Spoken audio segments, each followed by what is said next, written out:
깨달은 자는 집착과 이기심도 없어지니 늘 마음이 편안해지고요. 여기저기 종교에 휩쓸리지도 않고 사랑에 대해서도 내가 한 사람에게 매달려 살 정도로 나의 이 소중한 인생이 가치 없지는 않다라는 걸림없는 마음이 생기면서 사랑에 집착도 없어지고요. 살아가면서 병고가 찾아와도 금전의 고통을 받아도 이것 또한 마땅히 인연법으로 오는 것이니 수행하리라 받아들이면서 불안하지도 않고 두렵지도 않고 늘 범사에 감사하는 마음이 생기어 괴로움이 없는 인생을 살 것입니다. 이게 타 종교에서는 나는 구원받았다, 괴로움에서 벗어났다라는 뜻입니다. 여러분 반갑습니다. 오늘의 주제는 깨달음이란 무엇인가? 여러분들이 알고 있는 깨달음이란 그 단어 자체가 신비스럽고 왠지 다가가기 힘들 것 같은 절대적인 신을 비유한 말 같은데요. 깨달음 그 실체를 알게 되면 여러분들 다 누구나 깨달을 수 있는 특권을 가질 수 있고요.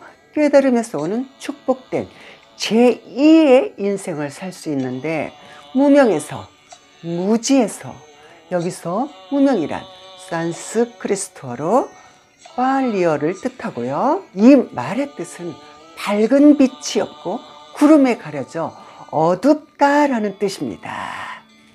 진리에 박지 못하고 어리석은 중생이라는 뜻이에요.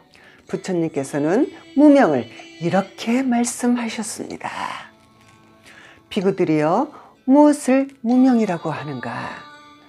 괴로움에 대해서 알지 못하고 그 괴로움이 일어나는 원인에 대해 알지 못하고 또한 이 괴로움을 어떻게 하면 소멸되는지를 알지 못하니 이것을 무명이라고 한다 설하셨습니다. 자, 부처님 법문에서 깨달을 수 있는 방법과 공식이 나와 있죠. 수학 공식처럼 나와 있어요. 예를 한번 들어보겠습니다.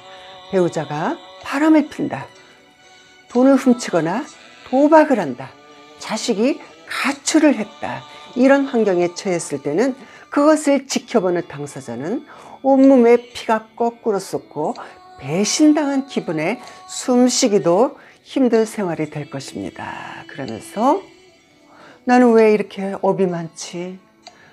남의 탓을 하고 조상 탓을 하게 될 것입니다.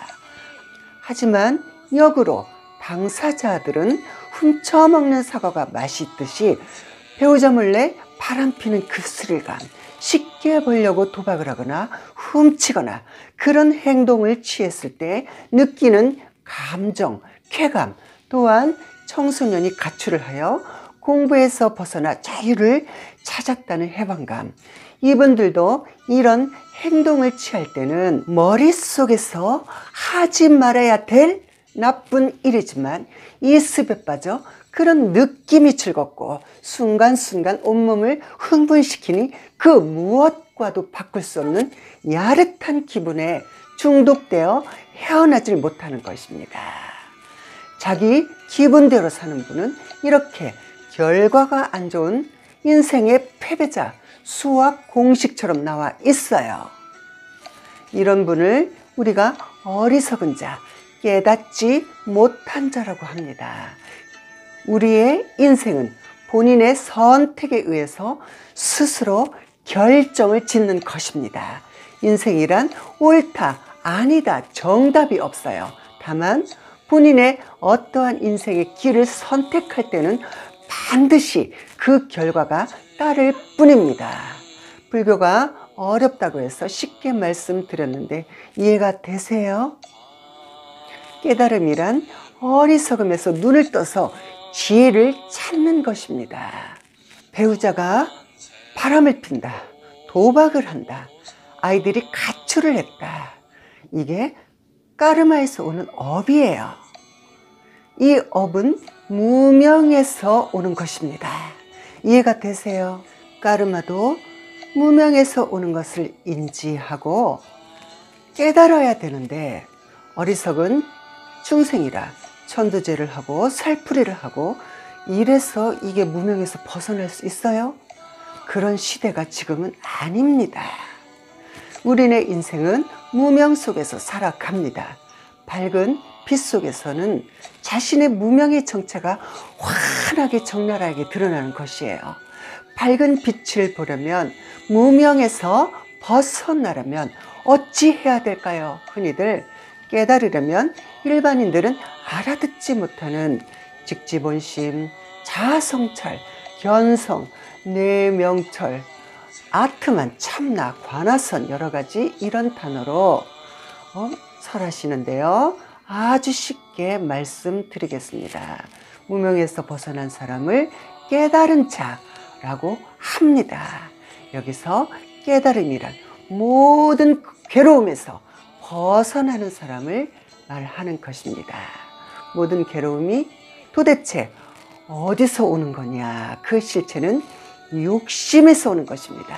욕심에서 번뇌가 생기고 집착이 생기고 아만통이 생기고 이것을 다른 말로 탐진치라고 표현하는 것이에요. 초심자는 이것도 어려울 것 같아서 좀 더 쉽게 말씀드리겠습니다. 또 예를 들어볼게요. 요즘 남편 하는 행동이 낌새가 이상하다. 느낌이 안 좋다.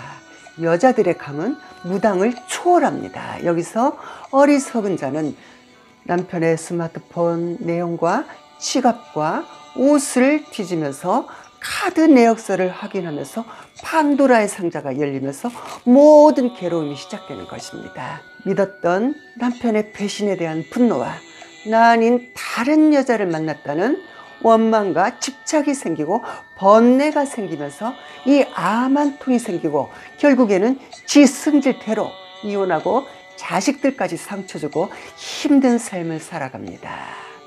깨달은 자는 카톡의 문자나 지갑을 열어보면 그 결과에 따라서 본인에게 따라올 것을 인지하고 제일 먼저 이걸 알아차림입니다. 그 후의 상황을 알아차리면서 내가 사랑하는 사람이고 아이의 남편이고 생활비도 안 주는 것도 아닌데 가정도 충실한 분이시고 굳이 이걸 따져서 서로가 상처 주고 나 또한 그런 경계에 부딪히며 괴로움 속에 살 필요가 뭐가 있어? 모르는 게 답이다. 믿어주자. 남편 핸드폰 지갑 안 뒤지니 괴로울 일이 없어요. 설령 남편이 바람을 펴 들켰다 해도 그럴 수도 있지. 긍정적인 생각으로 나에게 이런 문제점이 있구나. 내가 요즘 아이들을 키우고 직장 다니면서 남편한테 소홀했구나. 외롭게 했구나. 이런 문제점을 개선하여 더욱더 남편을 존중해 줄 것입니다. 여기서 깨달은 자와 어리석은 자, 원인이 있으면 결과가 따르듯이 수학 공식처럼 나오는 것입니다. 이래서 통찰력이 필요한 것입니다. 이 통찰력에서 지혜가 생기는 거예요.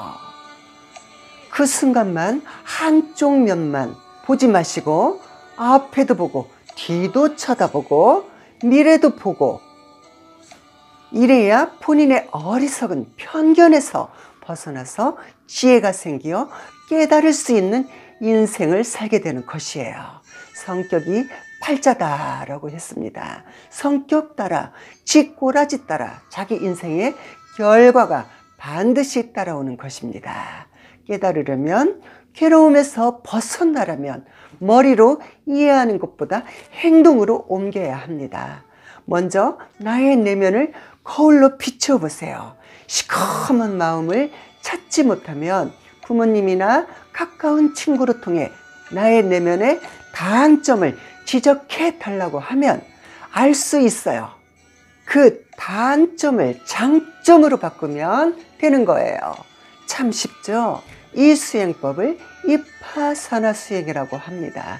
깨달은 자는 집착과 이기심도 없어지니 늘 마음이 편안해지고요. 여기저기 종교에 휩쓸리지도 않고 사랑에 대해서도 내가 한 사람에게 매달려 살 정도로 나의 인생이 가치 없지는 않다라는 걸림없는 마음이 생기면서 사랑에 집착도 없어지고요. 살아가면서 병고가 찾아와도 금전의 고통을 받아도 이것 또한 인연법이로 오는 것이니 마땅히 수행하리라 하며 받아들이면서 불안하지도 않고 두렵지도 않고 늘 범사에 감사하는 마음이 생기어 괴로움이 없는 인생을 살 것입니다. 감사합니다.